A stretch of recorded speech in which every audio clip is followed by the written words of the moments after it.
Entonces vamos a ver el primero y luego lo hacemos en dos partes, ¿ya? Para ver cada uno de los nervios craneales, ¿ya? Entonces vamos a empezar con el nervio, para mí, que es el nervio más olvidado de todos, este nervio que nunca examina en el examen físico, que es el primer nervio craneal. Que algunos ni siquiera lo consideran un nervio craneal, ¿no? Que es el nervio olfatorio. Y que probablemente si tú pierdes este nervio, no te hagas bolas, ¿no? Ha perdido el nervio olfatorio, ha perdido la olfacción, no pasa nada, ¿no? Pero es un nervio muy importante y al examinarlo te puede traducir información muy importante de alguna lesión que tengas, ¿no? Este nervio olfatorio, como te dije, no lo consideraba un nervio craneal porque no se origina de dónde, no se origina del tronco cefálico, sino se origina de una estructura que se encuentra aquí. Este es un corte sagital de las fosas nasales, donde acá vemos la nariz, las narinas, y acá encontramos esta región que es la región respiratoria o la región conductiva, y acá arriba encontramos la región olfatoria, donde encontramos la mucosa olfatoria, que si nosotros la ampliamos, vamos a ver esto de acá. Esta mucosa olfatoria tiene células especiales, son neuronas bipolares especiales que pueden convertir un estímulo químico en un estímulo eléctrico. Imagínate, ¿no?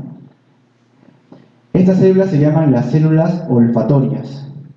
Estas células olfatorias, cuando nosotros estamos caminando por la calle y pasamos, por ejemplo, por un lugar un basurero, todas ese olor fétido, que son moléculas químicas muy volátiles, que se transportan por el aire, cuando llegan a la región de la mucosa olfatoria, estimulan estos puntitos rojos, estimulan su botón sináptico, que hace una transducción, que es convertir un tipo de energía en otra, en este caso es energía química en energía eléctrica, hace que esta neurona se despolarice, o sea que se active, ¿no? Lo van a ver en fisiología, ¿no? Por lo cual, en su membrana celular van a entrar ciertos iones que van a hacer que esta neurona se active y conduzca a un impulso nervioso. Entonces, la primera neurona de la vía olfatoria, la primera neurona que forma parte de toda la vía olfatoria es esta neurona, que se llama la neurona olfatoria o neurona olfatoria primaria, o también conocida como la célula de Schultz. Esta neurona transmite el impulso y va a juntarse con los axones de varias neuronas y va a atravesar una estructura ósea que se llama la lámina cribiforme o la lámina cribosa del hueso etmoides. Para que te des cuenta, estos axones juntos forman el nervio olfatorio. ¿Qué quiere decir? Que el nervio olfatorio no existe. Son varios nervios olfatorios, que son los filetes axonales de esta neurona olfatoria. Entonces, no existe el nervio olfatorio como tal, sino existen los nervios olfatorios, digamos, ¿no? Que están atravesando esta estructura ósea que se encuentra en el cráneo, que se llama el hueso etmoides, que tiene una estructura que está cribada, o sea, está como una malla y por ahí están pasando los axones y que van a llegar a esta estructura ovoidea que se llama el bulbo olfatorio. Ahí los axones van a hacer sinapsis con la segunda neurona, que se llama la neurona mitral. La neurona mitral va a transportar este estímulo eléctrico por esta estructura que se llama la cintilla olfatoria y luego va a transportar la información de este estímulo olfatorio ¿a dónde? A la corteza olfatoria primaria. Es ahí cuando los aromas que nosotros percibimos se hacen conscientes.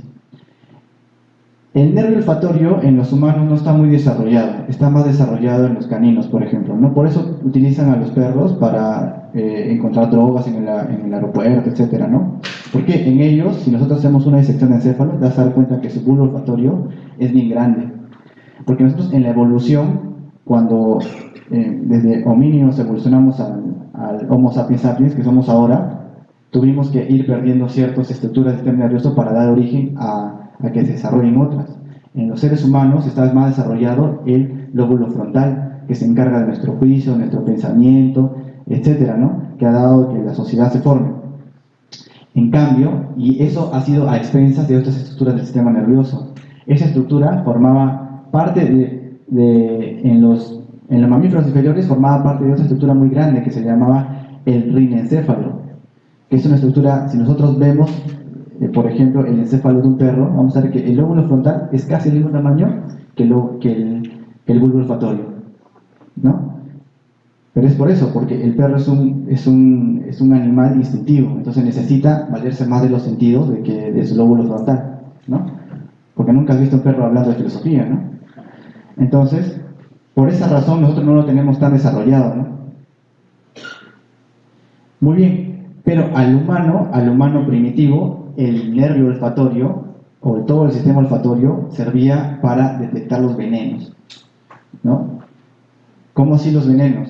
La mayor parte de los venenos naturales, los que están en la naturaleza, las sustancias, las hiedras venenosas, etcétera, todas esas hierbas, producen moléculas químicas volátiles que podemos percibir y podemos darnos cuenta si es venenoso o no. Como cuando llegas a tu casa y tu mamá te dice que no te tomes esa botella porque ahí guarda la lejía, ¿no? Que es una botella de por ahí probablemente, pero ahí guarda la lejía, no sé por qué, ¿no? Pero tú la hueles y te das cuenta que tiene un olor alcalino. Un olor alcalino que es muy fuerte porque la lejía es una sustancia muy básica, ¿no? Y es peligrosa, ¿no? O sea, no te la vayas a tomar, ¿no? Muy bien. El sistema olfatorio está compuesto por estas estructuras. Como te dije, el epitelio o mucosa olfatoria, que es esto de acá, el bulbo olfatorio, el tracto o cintilla olfatoria, las estrías olfatorias, que son estas estructuras que van a transportar hasta la corteza olfatoria.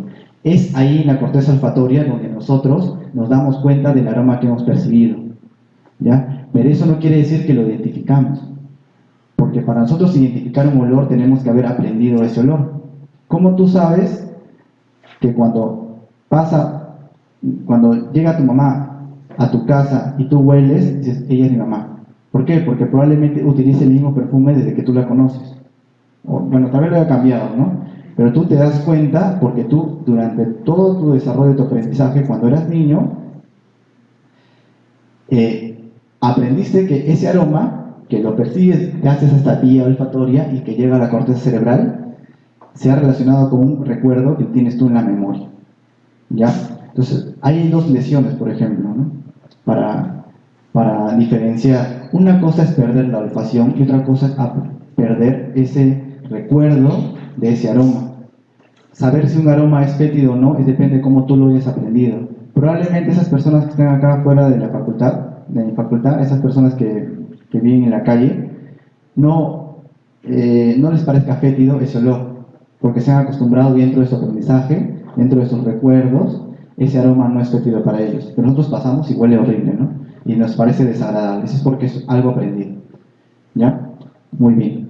Vamos a ver la mucosa olfatoria. Entonces, la mucosa olfatoria no solo está compuesta por la célula de Schultz, que es la neurona más importante, es la protagonista de esta vía, ¿no? También está formada por unas células llamadas las células sustentaculares, que se encargan de que estas neuronas olfatorias se regeneren.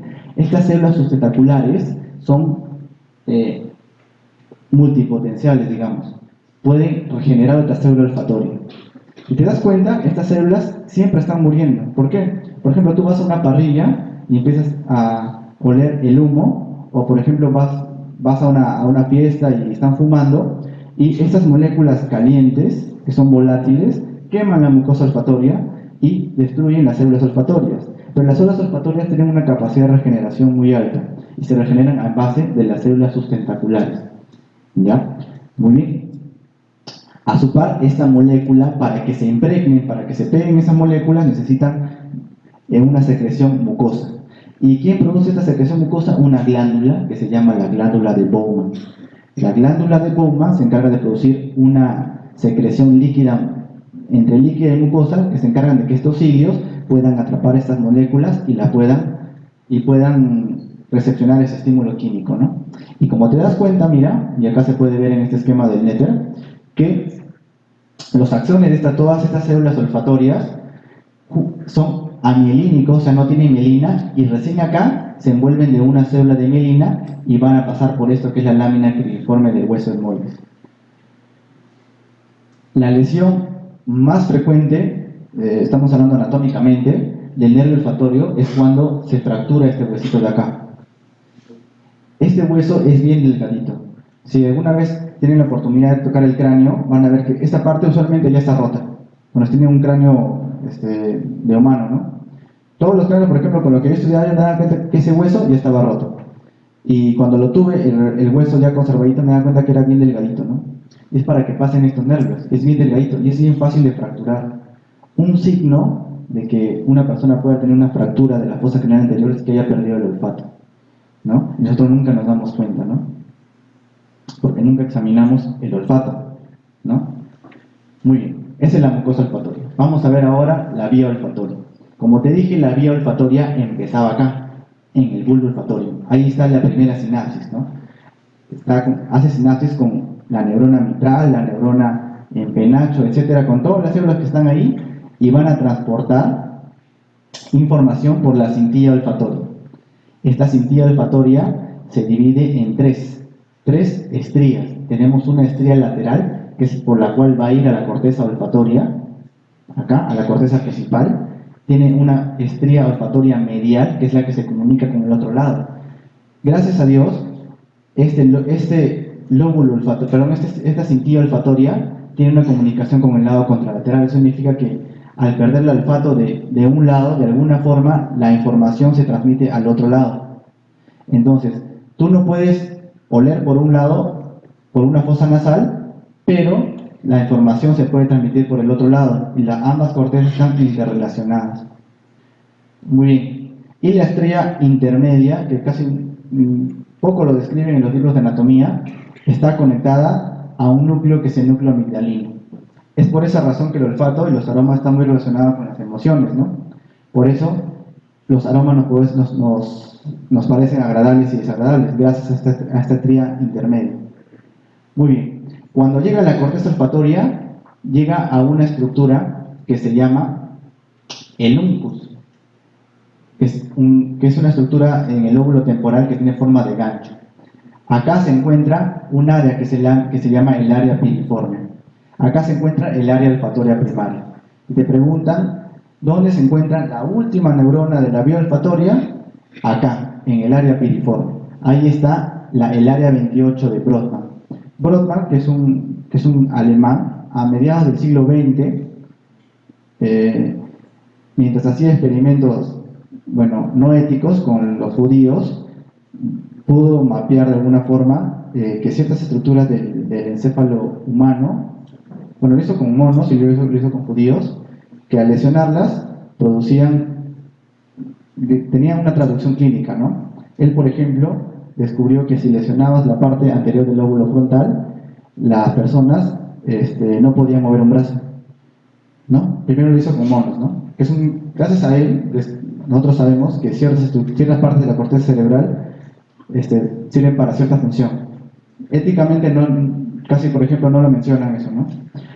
Pero él describió que acá en el uncus se encuentra una de las áreas de Brodmann importantes, que es la corteza olfatoria primaria, que es el área 28. Y es muy importante, ¿por qué? Porque, por ejemplo, cuando hay una descarga eléctrica aquí en el uncus, por ejemplo, en la epilepsia del lóbulo temporal, estas células de acá se despolarizan a tal nivel que el paciente empieza a oler aromas que no están en el lugar. Eso se llama parosmia. Entonces, es frecuente que en las epilepsias de los lóbulos temporales el paciente te diga que durante momentos está en su casa así tranquilo y empieza a oler como si alguien hubiera pisado heces, ¿no? Y llega acá a la consulta y te dice, huele a caca.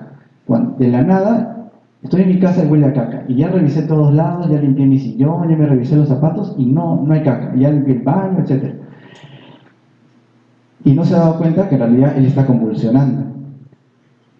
Esos momentos donde se produce esa parosmia que se llama cacosmia, se produce porque justo en esta área, que es la área 28 de Brodmann, se despolarizan neuronas. Eso se llama epilepsia del lóbulo temporal. Y eso tiene tratamiento. El tratamiento actualmente es quirúrgico, ¿no? Porque estas epilepsias del lóbulo temporal, a menos que le produzca mucha molestia, se pueden operar, ¿no? Y se resecciona el uncus, ¿no? Y ahí termina todo, ¿no? Muy bien, esta es la vía olfatoria. Entonces, conociendo la vía olfatoria, vamos a examinar. Entonces, ¿cómo puedes examinar a un paciente para saber si tiene una lesión o no del nervio olfatorio. Es facilito, ¿no? Primero, cuando vas a examinar a un paciente, tienes que asegurarte de que no hay ninguna estructura que obstruya la fosa nasal. Para eso haces una rinoscopía anterior, o lo examinas simplemente con la linterna, ¿no? Tienes que buscar obstrucción, ¿no? La causa más frecuente de obstrucción nasal es la rinitis alérgica, ¿no? Que yo tengo, por ejemplo, ¿no? Entonces yo amanezco en las mañanas con una cantidad excesiva de moco que tengo que expulsarla, y que por esa razón en las mañanas uno no huele nada, ¿no? Entonces tú dices, entonces este paciente tiene una lesión en el nervio olfatorio. No, es falso, pues. Es falso porque tiene ahí tiene ahí moco que le está obturando la entrada a la mucosa olfatoria. Entonces lo primero que tienen que hacer cuando van a examinar el nervio olfatorio es buscar una obstrucción nasal. Si no hay nada, si no hay ninguna obstrucción, ninguna estructura que lo esté tapando, entonces vamos a hacer el examen del nervio olfatorio propiamente dicho. Lo que van a hacer es, bueno, acá está mal, a una persona le vas a pedir que con un dedo se tape una fosa nasal, porque vamos a examinar fosa nasal por separado. Y con los ojos cerrados se le va a exponer a un aroma. ¿Por qué es importante con los ojos cerrados? Porque el paciente puede simular que tiene una lesión o no. Entonces lo que tú vas a hacer es pedirle que cierre los ojos. Entonces, más o menos con maña, le vas a tratar de acercar y le vas a decir si percibe, ¿no? Entonces, si te das cuenta, no está todavía en la fosa nasal. Si te dice que está percibiendo algo, pues te está mintiendo, ¿no? Recién lo acercas, ¿no? Y te va a decir si lo percibe o no. Ahora, nosotros cuando examinamos el nervio olfatorio tenemos que hacernos valer de todo lo que tenemos a la mano, ¿no? Usualmente en el hospital no tenemos estos frasquitos que tienen elaborados ya con los 7 aromas elementales, que son alcanfor, acre, menta, etc. Entonces, lo que tú puedes hacer es elaborar un frasquito y andarlo, ¿no? Puedes poner, por ejemplo, un algodón con colonia o café, lo pones en un frasquito pequeño, esas ampollas de los medicamentos que hayan sobrado, y eso le puedes poner para examinar el nervio olfatorio. O lo que puede ser lo que tenemos en la mano en el hospital es un algodón con alcohol, ¿no? Entonces, usualmente el alcohol es un poco irritante también, ¿no? Entonces, tratas de acercarlo más o menos para que pueda oler el alcohol y ver si está funcionando o no. Es facilito. Muy bien. Estos son los olores elementales. Así como hay los sabores elementales, que son 5, hay 7 aromas elementales. Si ustedes revisan los libros de semiología antiguos, dice que ninguno de los neurólogos están preparados para examinar el primer nervio, andaban con unos frasquitos preparados ya con cada de estos aromas elementales, ¿no? Pero por practicidad, uno debe andar, solo su frasquito en su estuche de todo su examen para hacer el examen físico. Algo así pequeño, ¿no? Por ejemplo, yo ando con café, ¿no? Entonces tengo mi frasquito con café, que ya debo cambiarlo, ¿no? Cada cierto tiempo porque se malogra, ¿no? Muy bien. ¿Y cuáles son las alteraciones del nervio olfatorio? Las alteraciones del nervio olfatorio son la anosmia. La anosmia es la pérdida total de la olfacción. No confundir anosmia con lo que te había explicado. Una cosa es no percibir y otra cosa es no saber cómo es un olor, que son cosas muy diferentes. Como te dije, los olores nosotros lo hemos aprendido durante todo nuestro desarrollo cuando fuimos pequeños hasta que somos adultos. Y otra cosa es que te lesiones, ¿no? Por ejemplo, yo le puedo decir a una persona, ¿y a qué huele la menta, ¿no? Sí, es un olor agradable, ¿no? Pero tú le pones la menta y no lo percibes, ¿no? Son cosas muy diferentes, ¿ya? Muy bien, ¿qué es hiposmia? Hiposmia es la disminución de la capacidad de la olfacción, que usualmente está relacionada con lesiones obstructivas, ¿ya? Casi hiposmia, propiamente dicho, no lo encontramos. ¿Qué es hiperosmia? Hiperosmia es aumento de la capacidad de olfacción, que es raro encontrar hiperosmia. Usualmente los pacientes con hiperosmia son pacientes psiquiátricos. La hiperosmia más frecuente que van a encontrar en el hospital es el de las gestantes. Las gestantes, o sea, las personas que están embarazadas, tienen mayor capacidad de olfacción. Se han dado cuenta que todo les produce vómitos, ¿no? Es porque la olfacción, bueno, aparte de otros problemas hormonales, la olfacción la tiene muy aumentada, ¿no? Estos dos trastornos lo que yo les he explicado, ¿no? Parosmia. Parosmia es cuando tú te ponen un estímulo oloroso y tú lo hueles como si fuera otro, ¿no? Te pueden poner café y tú lo hueles a menta, o etcétera, ¿no? Te ponen un perfume y tú hueles a otra cosa, ¿no? Etcétera. Cacosmia es la percepción desagradable de heces, ¿no? Está descrito dentro de las crisis de epilepsia del lóbulo temporal, ¿no? Muy bien, mira, vamos a ver un caso clínico. Un joven de 18 años, cualquiera de ustedes puede ser, fue internado inconsciente, lo encontraron en la calle, ¿no? Como siempre llegan al hospital, ¿no? El sistema de ambulancias, el SAMU, llega y te ponen un paciente que lo encontraron en la calle, ¿no? Como si todo inconsciente deberían llevarlo a la agencia, ¿no? Pero llegan al hospital y después que ellos mencionan que han visto que había tenido un accidente de motocicleta. Luego de haberle examinado, luego de haberle hecho múltiples radiografías, se comprueba que el paciente tiene una fractura de la fosa craneal anterior, por lo cual el paciente se observa que tiene una secreción nasal acuosa y sanguinolenta leve, ¿no?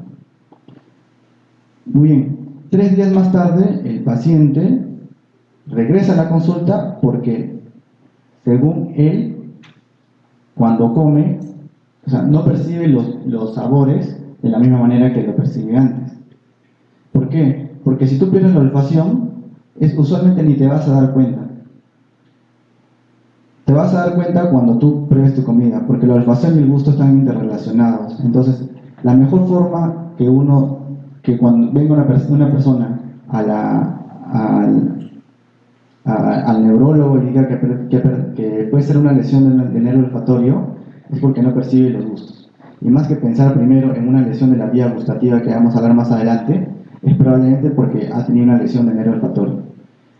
Más frecuente es que no se hayan dado cuenta de una lesión de la fosa craneal anterior. En este caso ha sido muy aparatoso, porque al lesionar la fosa craneal anterior, le ha producido esto de acá, que se llama epistaxis, que es sangrado nasal, y dice que tiene una secreción nasal acuosa.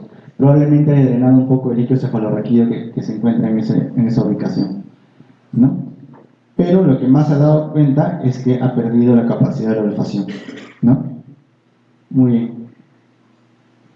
Entonces, como si se dan cuenta, un examen exhaustivo del nervio olfatorio puede revelar que el paciente tiene una lesión. En este caso ha sido por un antecedente de una fractura, ¿no? Pero, por ejemplo, cuando yo estaba rotando en neurocirugía, hay un paciente que también había perdido la capacidad de la olfacción de hace muchos años, ¿no?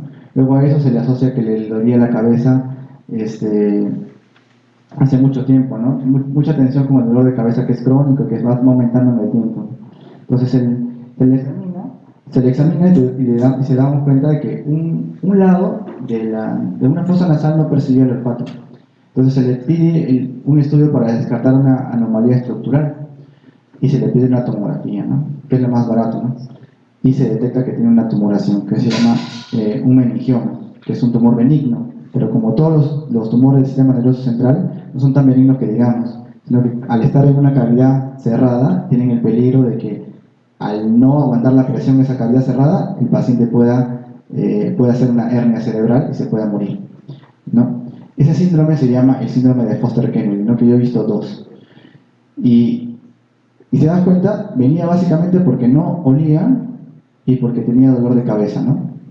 Eso no quiere decir que todos los dolores de cabeza pueden ser una lesión intracraneal, pero siempre hay que descartar algo secundario, ¿no? Eso es lo que ustedes van a tener con toda su maña clínica que le van a enseñar en estos años de la carrera, para que puedan distinguir eso, ¿no? Muy bien, vamos a hacer una pausa antes del segundo nervio craneal. Bueno. Vamos a hacer un break y dentro de 15 minutos continuamos con la otra mitad de los nervios.